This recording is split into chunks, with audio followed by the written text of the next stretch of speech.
The NBA should be terrified of the Cleveland Cavaliers. Their most recent win, a 126-99 victory over the Philadelphia 76ers, just shows once again why the league should be terrified of the Cavs. Hey everybody, Billy B back with you on Cavs Digest. We're really soaking in another nice victory for the Cavs. A lot of great things happened in this victory. We are talking Cavaliers basketball.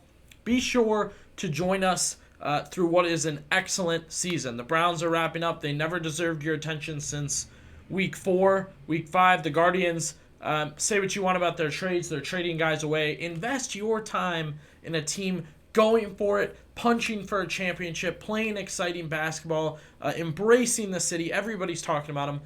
Get in on Cavs Digest right now because we're going to be talking a lot about the Cavaliers coming up. Going to be a lot of trade talk coming up, big games coming up, a lot to see. So, again, be sure to subscribe, be sure to comment. And, we talked about the two things you can do for Christmas, both for yourself and for this channel. For the channel, subscribe. Simple as that. A lot of people are watching the channel but not subscribed. I think that's interesting. Jump in, subscribe, embrace it. We appreciate you watching.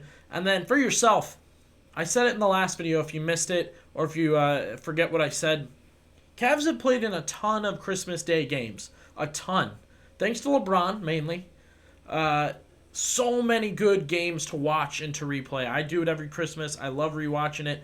LeBron and T-Mac on Christmas. Cavs versus Magic. LeBron and Koby on Christmas. Now, I watch Heat-Lakers Christmas Day game. Shaq's first game back against the Lakers. I think that's always great. We watch, but sticking with the Cavs, Koby against LeBron multiple times, including Shaq on the Cavs, which I always think is really, really funny. And then, of course, Cavs Warriors, right? 2017, the Kyrie game winner. How exciting was that?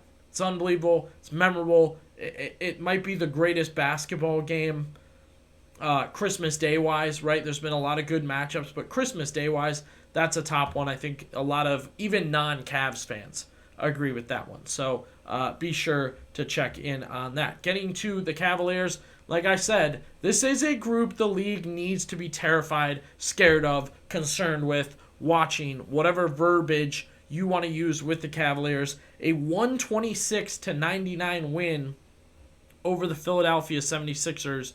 And it was another huge night for the Cavaliers. They played really, really well. And this takes them to 25-4 on the season.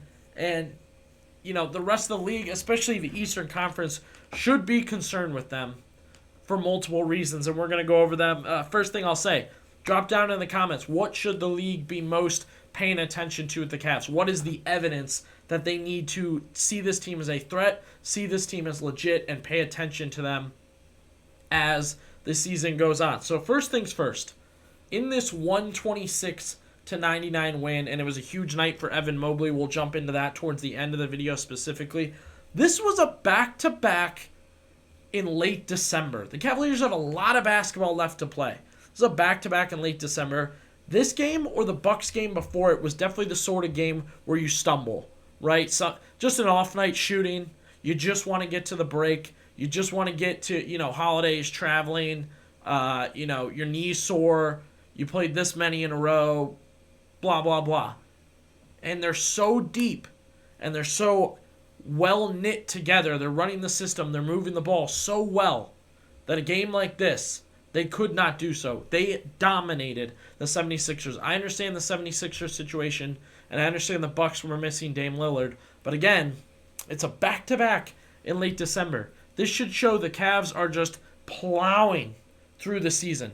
That's exactly what they were doing. They were plowing. Their missteps, and knock on wood, no major injuries to players. I mean, you've had Evan Mobley need to take a day off or two. They've had some eye roll injuries. You've heard me talk about that, and maybe I cursed Sam Merrill breaking down. If he deserves his minutes, then he gets hurt, but no major injuries there. You are bringing Donovan Mitchell's minutes and your reliance on him down.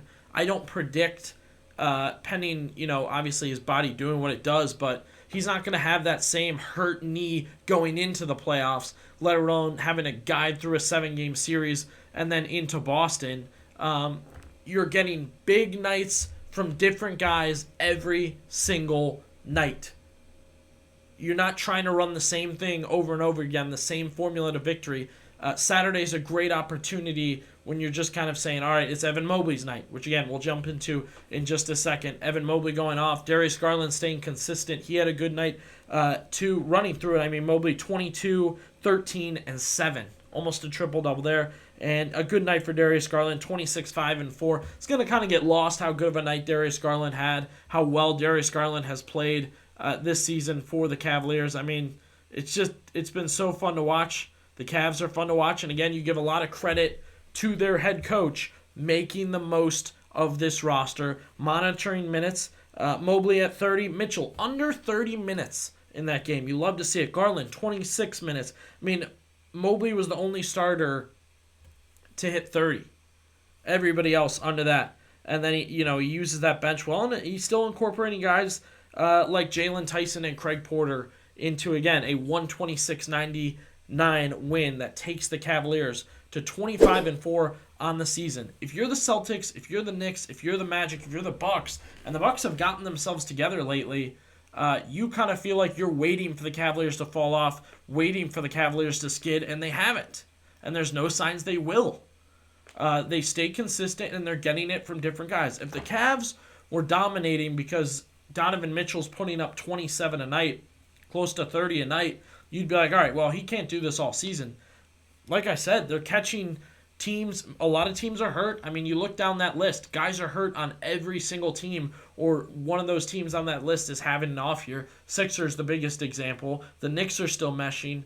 The Magic have had multiple injuries. It's crazy to me that they're still 6 games over 500. And the Celtics keep waiting for the Cavaliers to lose so they can pounce, and it just hasn't happened for them. So the Cavaliers, again, they're on pace for a ton of wins. I talked about it before the season. This was a year back in 2009 where they won 66. I thought they should try and match that team, go for it. I definitely think they could hit 60 plus, no doubt. And again, they're just scoring the ball this season. We saw that record. They broke franchise record over 130. I mean, it's just been really, really good basketball. Evan Mobley has been really, really good. 22, 13, and 7. And again, I mean, I don't know if his stats necessarily show it, but eye test wise, you feel like he's a better player. Such a big deal. You feel like, A, you can run the offense through him, B, he has a better ball handler, and C, his confidence is there. And again, I thank and give credit to Kenny Atkinson on that one because, yes, Evan Mobley has been really, really good this season. And again, I think when the year finishes, his stats will be up, but similar to last year. But I think eye test wise, which I know a lot of us have talked about on this channel, Mobley has been better. You can just see it. The confidence, the ball handling, the shooting, even kind of the way he interacts with other players. I've really, really enjoyed it. So I think the league absolutely is terrified of the Cavaliers right now. Like I said, they're rolling through teams. There is no slip up. There is no major moment that makes you think, okay, from here on out, they're going to come back down to earth. This is Earth. They are on Earth. Be sure to tune in to Cavs Digest. We're going to have more content coming as the Cavaliers get into trade season and have bigger matchups that we want to pay attention to.